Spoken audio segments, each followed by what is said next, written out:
HiTV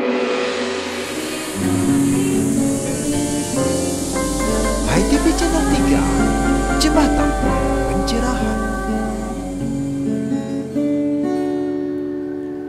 Purnama ini mari rapatkan kaki, kepalkan jari, satukan nyala hati.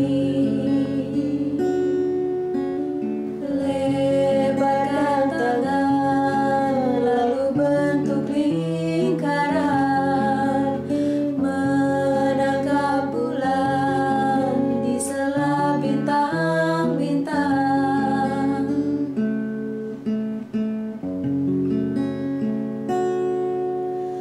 Lalu nyanyikan irama pendek tiang, serat kayu cendana menggaris jiwa kita, bagaikan api yang menyala dari jiwa, yang membakar jagat dunia para rupa. Mari bersilah. Pemirsa, kita jumpa lagi di kanal YouTube HiTV Channel 3, Jembatan Pencerahan. Beberapa menit ke depan, ruang dan waktu Anda akan kami warnai dengan TOS, tayangan on the spot berupa tontonan berisi tatanan dan memberi tuntunan untuk kita bersama. Bersama saya Dia Parisia, mari kita awali dengan high schooling Sekolah Rumah Hindu Dharma, dilanjutkan dengan ngopi ngobrol inspiratif dan acara menarik lainnya. Selamat menikmati.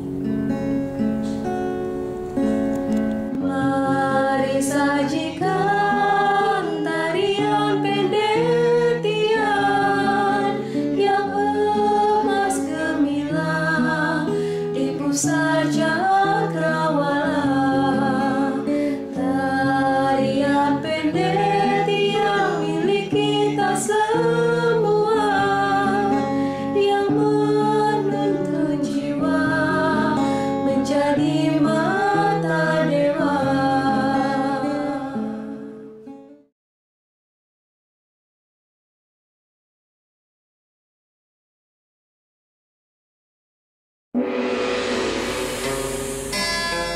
High Schooling Sekolah Rumah Hindu Dharma.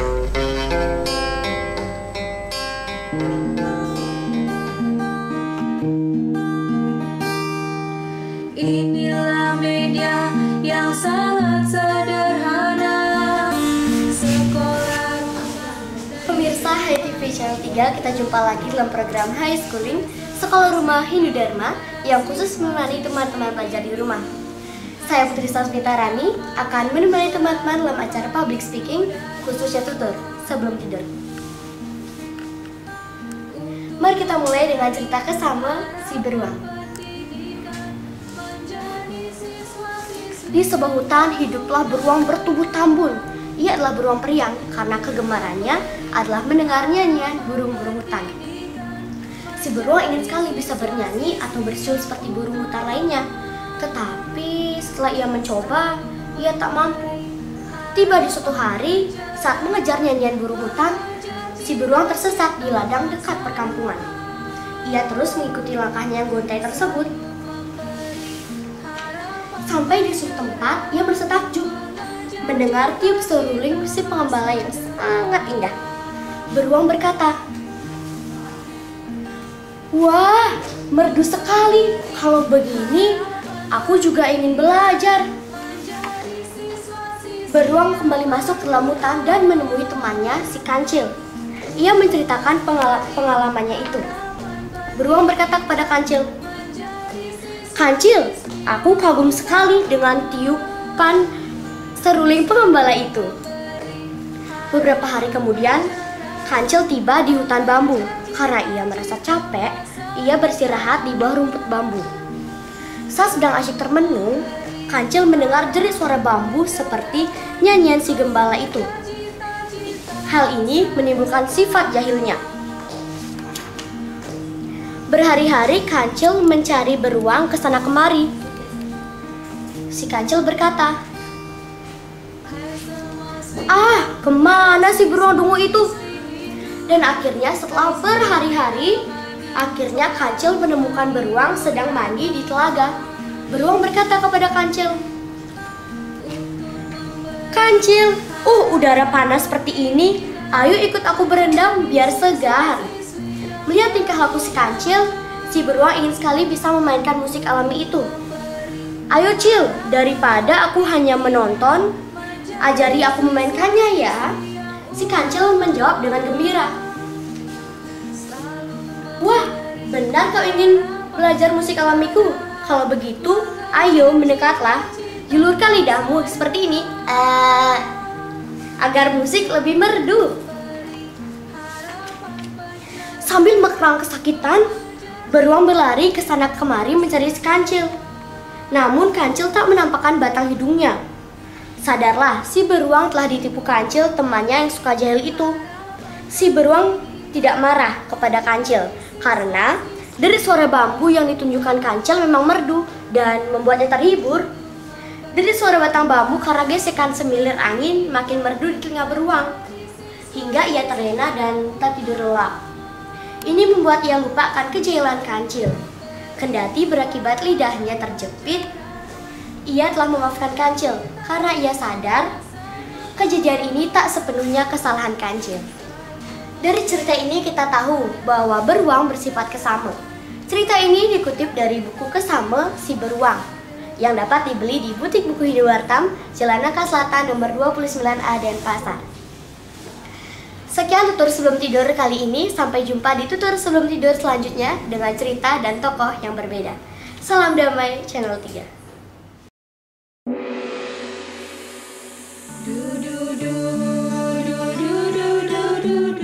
Terima kasih Anda masih bersama HiTV Channel 3, Jembatan Pencerahan yang didukung oleh Duparani. Sebentar lagi, Manik, kata-kata. Seperti wastra Nusantara, ragam etnik dan warna adalah kekayaan. Dan anyaman benang bineka adalah tunggal ikanya toleransi. Dan perbedaan budaya adalah wujud keharmonisan, karena keindahan adalah pesona bersekutunya perbedaan. Atas nama Satyam Siwam Sundaram, kebenaran, kesucian, keharmonisan, saya, Made Sunarsa, Ketua KPID Bali, dari studio HiTV Channel 3, untuk toleransi Indonesia. Pemirsa, demikian tadi High Schooling Sekolah Rumah Hindu Dharma. Semoga pesan-pesannya dapat dipetik untuk bekal pemirsa di rumah. Dan sesaat lagi kita ikuti ngopi ngobrol inspiratif.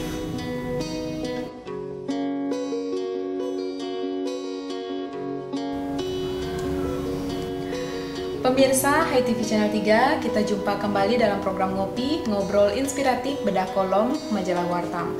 Senang sekali secara Wartam Zooming kita bersama Prof. Ketut Sude, Profesor Pendidikan yang akan mengulas dan diskusi bersama topik bahasan kita kali ini di Wartam edisi 78 dengan banner Panca Brata Pandemi.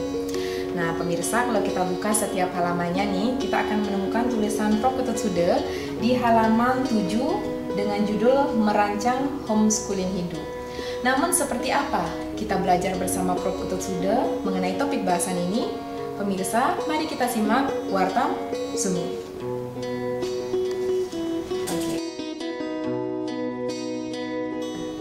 Prof, pemirsa juga ingin dengar nih bagaimana sih statement atau pendapat dari Prof, karena di setiap peristiwa itu tentu kan seperti Prof tadi ada tantangannya gitu kan. Nah ada peluang juga dan ada hambatannya nih, apalagi di tengah pandemi yang membuat situasi dan kondisi masyarakat saat ini terdampak dalam arti kebutuhan ekonominya. Nah bagaimana nih kiat-kiat yang lebih khusus lagi bagi anak-anak yang susah atau belum bisa mengakses teknologi nih Prof, dengan adanya homeschooling ini, rancangan homeschooling ini, gimana Prof? Nah, baik, sebenarnya kalau memang orang tua mempunyai kemampuan untuk melakukan pembelajaran secara homeschooling itu bagus sekali di tengah pandemi COVID seperti sekarang ini. Dimana kalau homeschooling kan tidak perlu lagi menggunakan Zoom, tidak perlu juga menggunakan teknologi yang bersifat berbasis internet gitu ya. Tetapi sekali lagi kesulitannya kan pada orang tua memang sudah siap nggak untuk menyelenggarakan proses pembelajaran sebagaimana dilakukan pada sekolah-sekolah formal. Kan ini menjadi persoalan. Bagaimanapun nanti setelah anak-anak dewasa dia kan harus berinteraksi di tengah masyarakat. Mereka harus bergaul, mereka harus mencari pekerjaan, mereka harus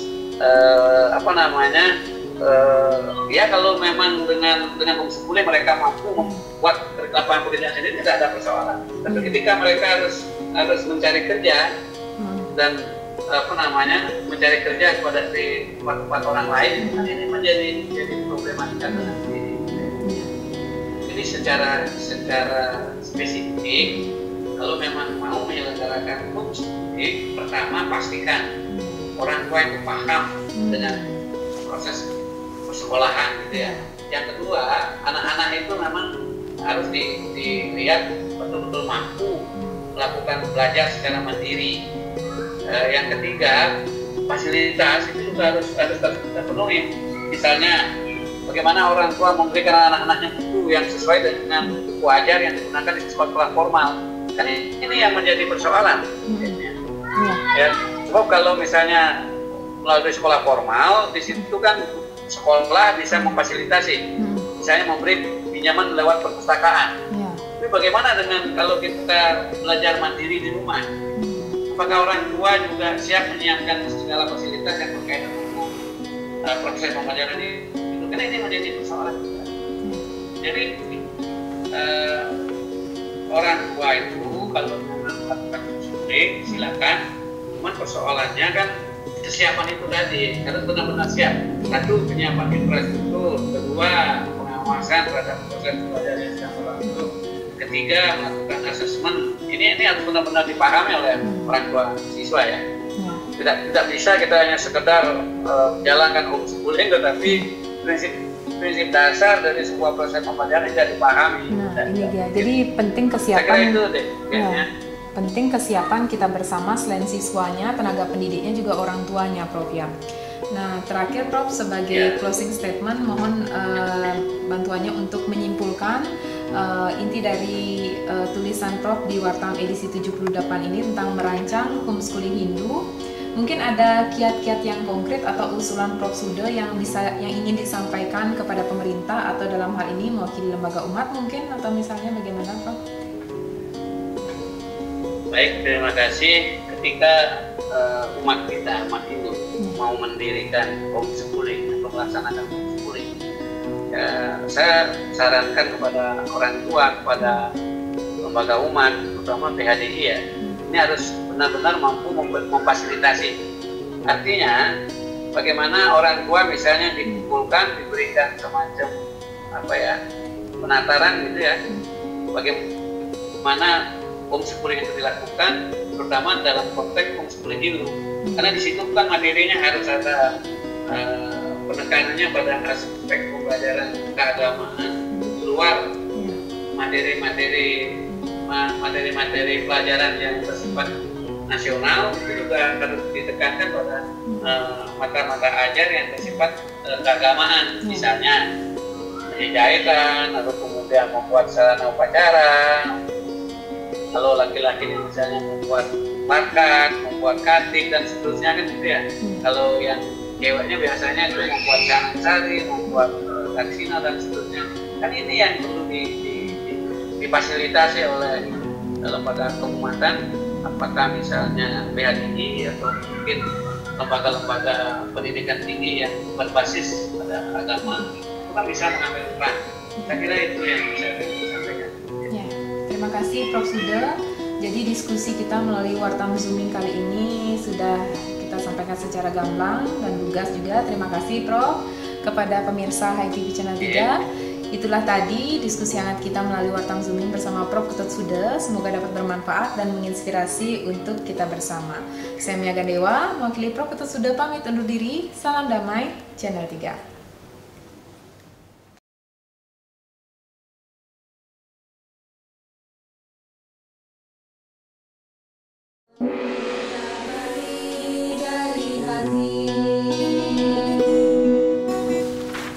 bersama banget pisan kepada seluruh donatur karena Anda telah jadi bagian barisan terdepan program Apindo Wartam Care 21.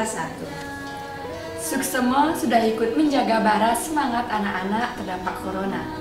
Dan terima kasih donasi Anda telah menginspirasi Apindo Wartam Care untuk terus membuka mata, menyambung asa, spirit karakter building, dan peningkatan kualitas SDM anak-anak Hindu.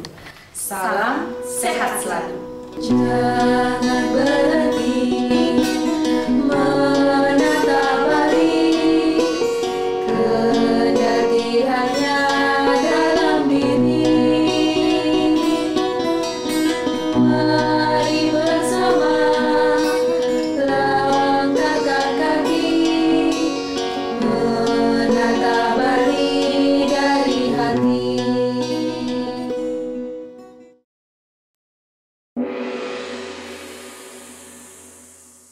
Jangan berhenti menatap balik, kendati hanya dalam diri. Mari bersama langkahkan kaki, menatap balik dari hati.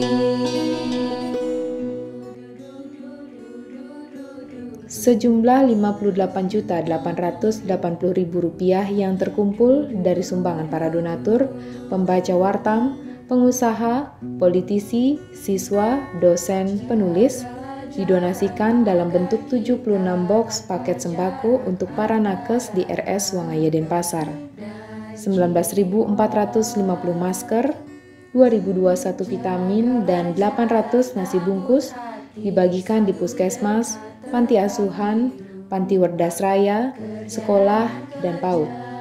Juga 760 buku komik klasik Bali mengingatkan kita pada HUT RI ke-76 dan ratusan lembar coloring bagi anak-anak yang belajar dari rumah, serta disediakan 8 tabungan beasiswa bagi anak yatim akibat pandemi. Ini memang masih kecil dibanding efek pandemi, namun betapapun kecilnya, inilah cara Api Wartam mewujudkan kepedulian, membangun gotong royong, solidarity untuk menolong mereka yang benar-benar memerlukan pertolongan. Puncak acara closing ceremony diramaikan dengan pengumuman pemenang lembar coloring on the spot. Sejumlah 22 gambar coloring yang terkumpul selama ini ditetapkan 2 orang pemenang. Pemenang penghargaan khusus Iputu Ambika Devi, Jalan Blimbing, dan pemenang favorit coloring Merudano Bratan, Tika Ananda. Satgas Api Wartam masih menunggu kiriman lembar coloring berikutnya hingga 27 Oktober 2021 yang akan menyediakan 5 orang pemenang. Satgas Api Wartam mengharapkan kegiatan seperti ini bisa memberi inspirasi agar terus bisa dilaksanakan merespon akibat pandemi.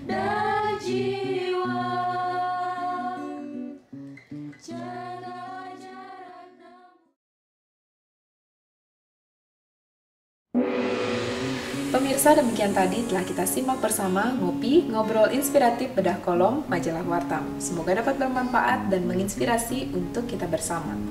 Selanjutnya, mari kita simak Sundari Nada, jalinan makna di balik nada. Inilah cara menjaga kesehatan, sambutlah corona yang kian menggana. Pakai masker, jaga jarak, cuci tangan, bersihkan mala dari raga dan jiwa. Jangan lupa kita selalu berdoa, mohon ampunan Ida yang widiwasa. Bersihkan hati nurani dari dosa, agar terhindar dari buta corona.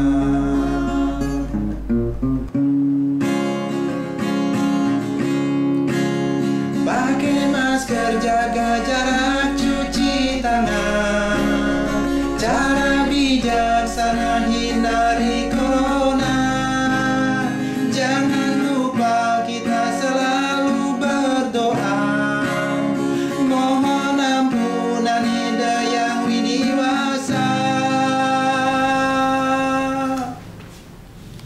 pemirsa, demikian tadi telah kita simak bersama Sundari Nada, Jalinan Makna di Balik Nada. Semoga nada-nada wacananya dapat bermanfaat dan menginspirasi untuk kita bersama. Namun sayang sekali kita harus berpisah untuk bertemu lagi di kanal YouTube yang sama, Hai TV Channel 3. Mohon maaf jika ada yang tak berkenan. Terima kasih atas kerjasamanya. Saya Diah Parisya, Saya Mia Gadewa. salam damai Channel 3. Pakai masker, jaga jarak, cuci tangan. Cara bijaksana hindari corona.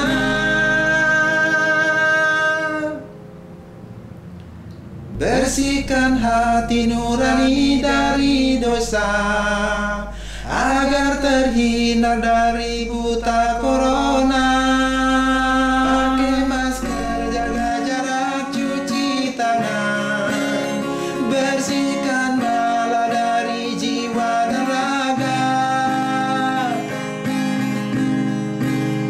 Jangan lupa kita selalu berdoa, mohon ampunan yang dewasa.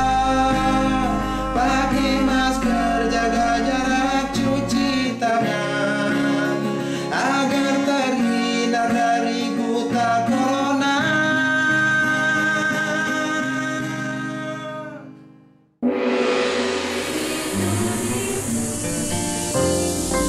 Hai TV Channel 3, Jembatan Pencerahan.